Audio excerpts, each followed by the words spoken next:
عورت کو دبا کے رکھا جاتا ہے، چار دیواری کے اندر رکھا جاتا ہے، باہر اس کو آنے نہیں دیتے، اس کو فریڈم نہیں ملتی۔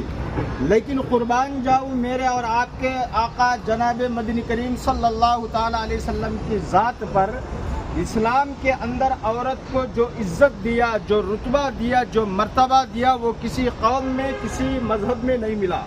آپ صلی اللہ تعالیٰ علیہ وسلم نے فرمایا کہ عورت کے قدموں کے نیچے اولاد کے لیے جنت ہے، اور آپ صلی اللہ علیہ وسلم نے فرمایا کہ باپ جنت کے دروازوں میں سے بیچ کا دروازہ ہے، اور اسلام کے اندر عورت کو وہ رتبہ دیا، اللہ کے نبی کریم صلی اللہ علیہ وسلم نے وہ مرتبہ دیا، دوسرے دنیا کے مذاہب میں کسی نے نہیں دیا۔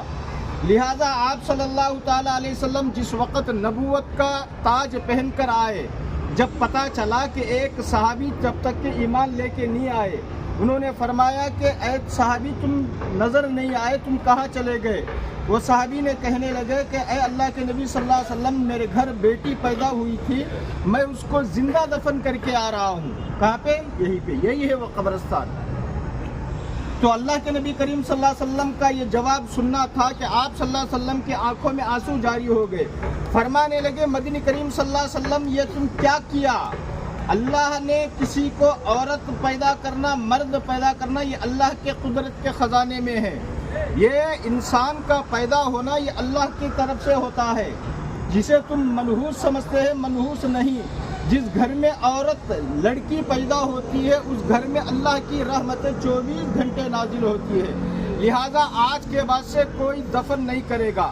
آپ صلی اللہ علیہ وسلم کے نبوت آنے سے پہلے یہاں پر زندہ لڑکیوں کو دفن کر دیا کرتے تھے، اور سعودی کی حکومت نے بھی یہاں پر کنسٹرکشن کرنے کی کوشش کی، لیکن یہاں پر کوئی پکلین نہیں اتری، کھدائی کرنے کے لیے کوئی کام نہیں آئی، سب بیکار ہو گئے۔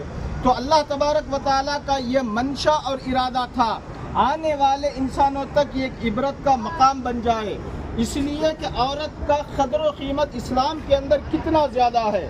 اگر یہ عورت نہ ہوتی تو اولاد نہ ہوتے، یہ عورت نہ ہوتی تو ماں باپ نہیں ہوتے۔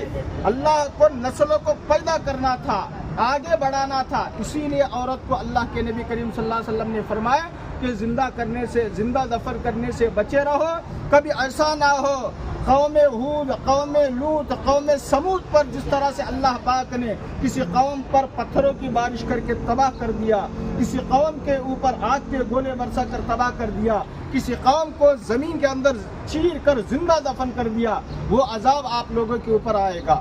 اس سے ڈر کر دفن کرنا بند کر دیا، اور آپ صلی اللہ تعالیٰ علیہ وسلم کے ہاتھ